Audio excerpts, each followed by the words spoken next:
Spiderman brand new day കണ്ടിറങ്ങിയുള്ളൂ. പടം ഒരു രക്ഷയില്ല, കിടിലൻ പടമാണ്, മസ്റ്റ് തിയേറ്റർ വാച്ചാണ്. ഞങ്ങൾ കണ്ടത് ഇവിടെ PVR ലുലു PVRൽ 4DX ആണ്. വിഷ്വലി ഒരു രക്ഷയില്ലാത്ത പടമാണ്.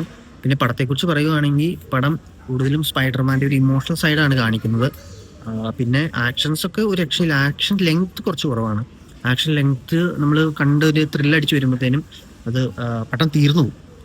പിന്നെ ചെയ്തു വെച്ചേക്കണൊക്കെ ഒരു രക്ഷയില്ലാത്ത കൊറിയോഗ്രാഫിയാണ് ചെയ്തേക്കണേ, ജാക്കി ചാനാണ് ചെയ്തേക്കണേ, അറിയാലോ. അപ്പോൾ അതിൻ്റെ ഒരു സാധനങ്ങളുണ്ട്. പക്ഷെ എന്നിരുന്നാലും ആക്ഷൻ ലെങ്ത് വളരെ കുറവാണ്, പെട്ടെന്ന് തീരും. ചെയ്ത് വെച്ചേക്കണേ വിഷ്വലി ഒരു രക്ഷയില്ല. 4DX ആയതുകൊണ്ട് തന്നെ ഭയങ്കര എക്സ്പീരിയൻസ് ആയിരുന്നു. ഇത് മസ്റ്റ് തിയേറ്ററിൽ തന്നെ പോയി കാണണം. പണ്ട് കണ്ട സ്പൈഡർമാനെ അല്ല, ആള് ഫുള്ള് മാറി. പവറൊന്നും ഇപ്പം നമ്മൾ ഉദ്ദേശിക്കും പോലെ ഒന്നല്ല. കൂടുതൽ പറഞ്ഞാൽ അത് സ്പോയിലറായി പോകും.